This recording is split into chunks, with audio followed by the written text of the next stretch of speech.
Hey, this is Matt once again. We're about to another video. This is a paid request for bogzombee. Thank you so much for that. The last of the three, so thank you.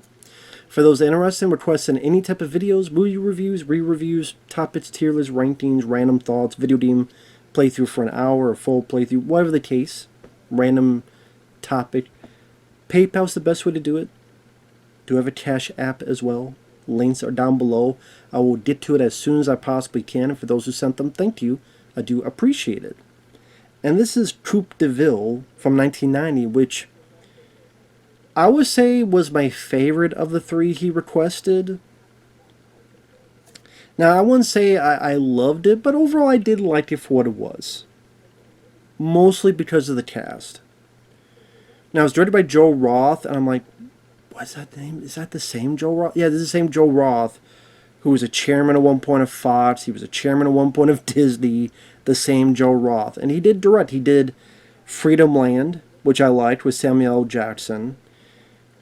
He did this film, which I didn't mind. And he did Revenge of the Nerds 2, Nerds in Paradise. Who'd have thunk it? He also did Christmas with the Cranks, which is the worst film he's done.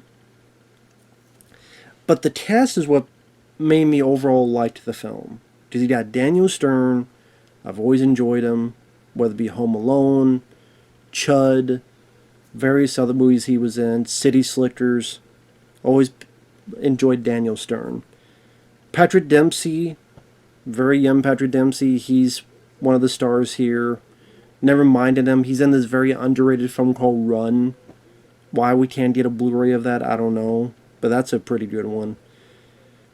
Arye Gross, which I've remember him from quite a few films, including House 2, which is a fun sequel.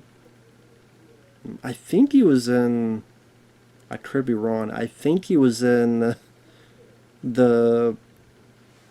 Oh, what's his name? The Seatown's Howell one, where he's in blackface. I think he's in that movie. I can't believe I forgot that damn movie. Maybe for good reason.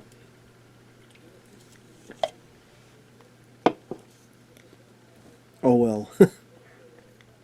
So those three, Daniel Stern, Patrick Dempsey, and Arye Gross, play three brothers. Daniel Stern's the oldest. He was in the Air Force. He has a hot temper. You have Arye Gross, who's the middle kid. He's much more of the guy, trying to be calm, trying to placate both sides. He talks about how he has this girl that he loves, played by Annabeth Gish, who was in later seasons of The X-Files. At one point being Robert Patrick's partner. And then you have Patrick Dempsey, who's more the rebel. He's in a reform school. He's the youngest. We see a little bit of them as kids, and then it cuts to sometime later.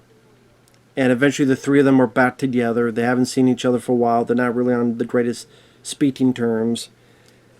But they were all coerced by their dad, played by Alan Arkin.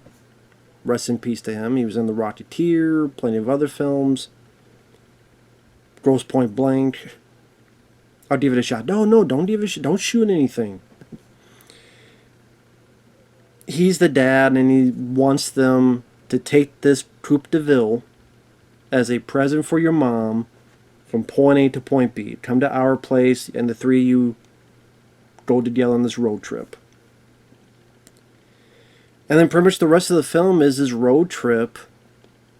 Once in a while it cuts back to Alan Arkin and what he's doing, but it's this road trip where these three brothers argue a lot, I will say. Sometimes it's a bit too much, the arguing, to the point that how much longer do I have to listen to these three fucking brothers argue? I mean, I could go on a real road trip and go through the same fucking thing. I don't want to relive it in a fucking movie. Or live it in a movie. And I don't know if I would find it as funny as it's labeled a comedy. I wouldn't say I found it that hilarious. There's a few moments that kind of made me smirk. But I wouldn't say it was as funny as Joe Roth, the director, thought it was. But overall, I liked it. I liked the cast. I think they did a good job for the material that was given. I thought the Music was pretty good. Like the look of the car, the Coupe de Ville. And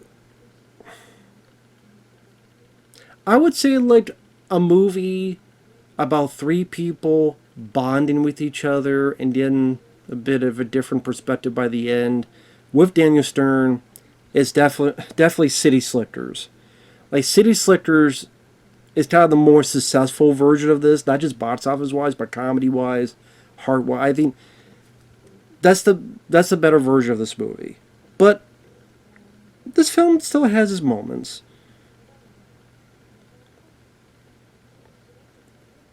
I like the bit when they get together and they're supposed to call their dad, and Daniel Stern's talking, and Arye Gross says, "Hey, let me talk to him. Hey, Dad, what are you doing in the phone? Okay, if I said I want you, I would say I want you. Put your brother back on the phone." Okay. All right, now put your brother on the phone. Okay. He says like one or two things like, "Now let me talk to the youngest one." "Hey, it's for you. It's your turn now." So I thought that was kind of funny. And yeah, you just say maybe it's predictable, like you know where it's going, you know eventually they're gonna be antagonistic, and by the end they're gonna be more cohesive together. So yeah, you just say you know where it's going, but I'm fine with that predictability. That I don't mind. Sometimes their arguments is kind of funny. For example,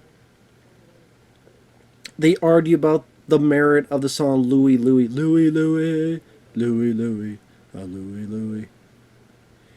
One thinks it's a hump song, like a song that you fuck to. One thinks it's a dance song. And then Daniel Stern's like, "What? They're talking about a sea shanty. What are you talking about? What? You don't know the lyrics of the song, do you?" And then Patrick Dempsey's, "No, it's a hump song. See, it's a dirty song." So the three of them arguing about that, I thought that was a fun banter, fun conversation. Almost like something that, okay, if Kevin Smith wrote this, it'd be about probably a movie like Batman or some other movie, or like arguing about stuff that doesn't matter. Like maybe the Star Wars thing and Clerks, the contractors. Like something that's an argument that seems like something you would have with your family, your brothers, or your friends, and yeah, that's a fun type of. I wish there was more of that type of fun arguing.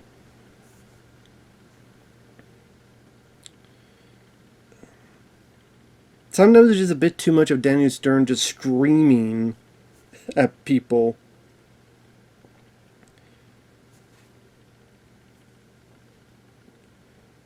Like Daniel Stern has to go past this speed past this tractor, goes too fast, hits a sign because Patrick Dempsey, "Oh, the cops are on you, you're in trouble." They get an argument, hits it, breaks a headlight. Then Daniel Stern's yelling at Patrick Dempsey. Then they need to pay off the cops, so they barely have any money left, or they really have no money left. And then Daniel Stern, the next day, Patrick Dempsey gives him, "Okay, you know what? I do have a little bit more money." And then Daniel Stern's yelling at him, and they're screaming at each other. And then Arye Gross is trying to keep the pace, but then he's like, "No, you get in here, okay? We don't go over there, and we're not going to ever speak to each other again after Sunday. So let's just go over there now." So I get why, just you have to see where they're at now, for the eventual hopeful arc that they get to know each other better and get to like each other better. But sometimes it's a bit too much for a comedy. It's like, can we have a little bit more fun in this as well?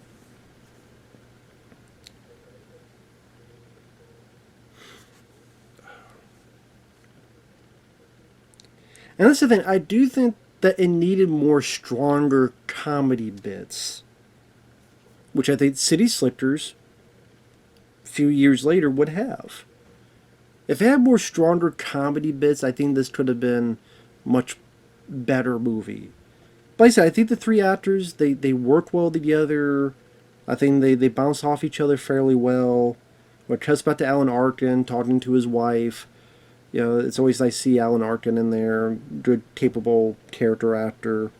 The music, I think, is rather good. Some of the old school tunes they use in it. Even some pieces of the score. Spoiler starting now. There's a piece where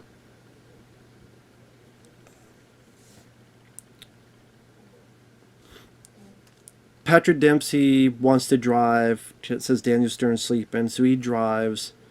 And things go kind of well, except he has this thing in the back go up, and the cover flies off, so he puts it back. But Daniel Stern's still screaming at him, even though he hasn't done anything wrong, that Daniel Stern knows. He's like, you're not driving at all, you're going to drive. So Arye Gross drives, but he's getting sleepy, so he crashes the car. And then the two younger brothers go, well, what's the big deal? It's just a car.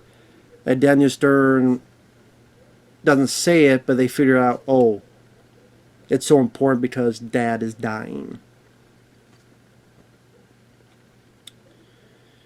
And it's a good scene. Daniel Stern saying, I wanted to tell you, I'm sorry, Dad promised me not to, but I wanted to tell you.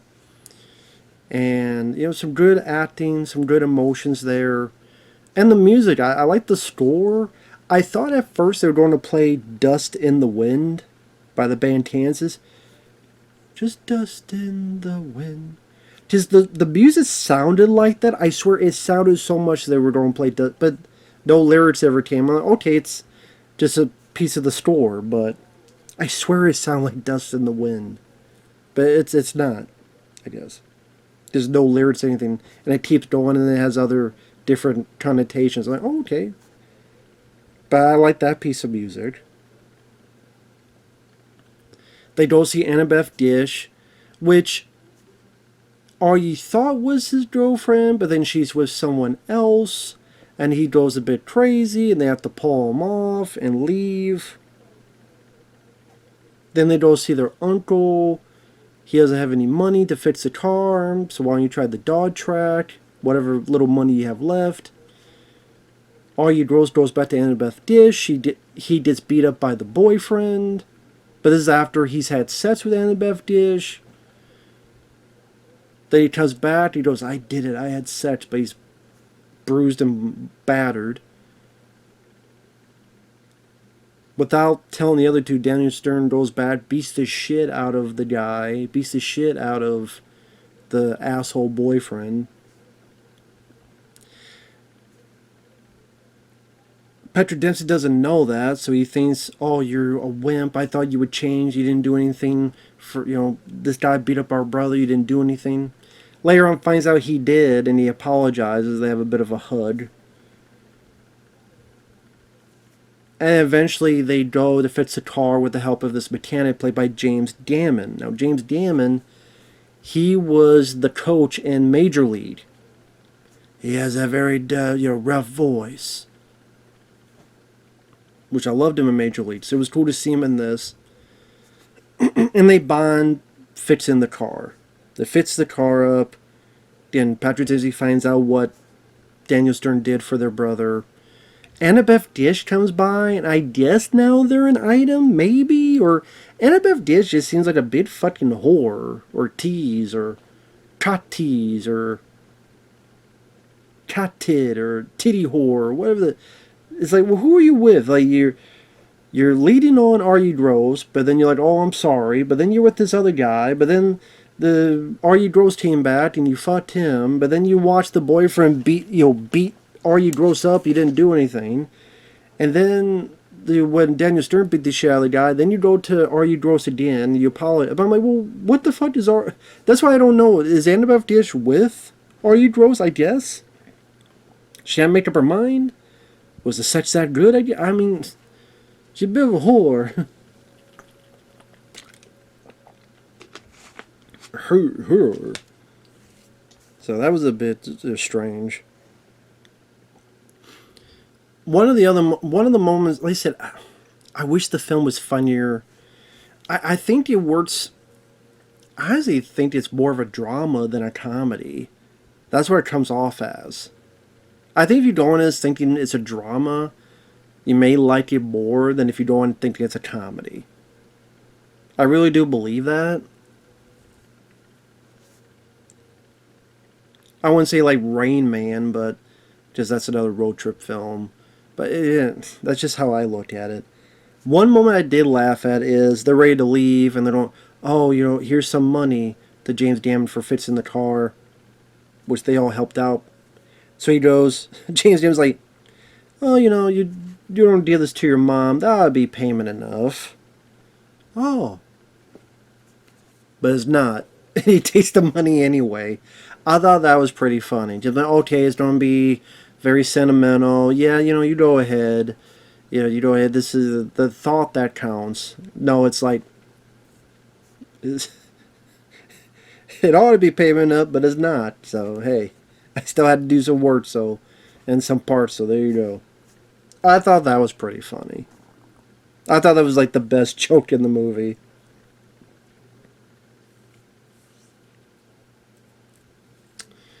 So the three of them are together. They're driving the car that's now fixed up. The guy, the boyfriend, and another asshole tries to beat him up, and then the brothers join together, and they don't really fight. Just Danny Stern takes the baseball bat and swings at them, and I guess they intimidate them away. Long story short, they get to where they need to go, and the dad, you find out the reason he did all this is because the three of you are together. Like, that was his whole point, that you three ride down here together. And because of this bonding, because of this road trip, while the dad died like that winter or something, they now get together on holidays and baseball games and all sorts of other stuff. So things worked out at the end. I do think the script, maybe the director, like, it needed a little bit more, another pass or two, and fine-tune a bit of the comedy. Apparently my water heater feels the same way. Each time I do a review, I do a review, and each time it's when a fucking water heater needs to do something. Bad time, but I don't know how to put it. I wish it was funnier than it was, but I think the cast do a good job. If you get into the cast, I think you'll like the film all right, like me. They said the cast, it's a cool looking car. I like the music. I'm kind of a sucker for road trip movies. Probably not a film I would ever see again, but I'm glad I saw it once. I don't think this is on Blu-ray.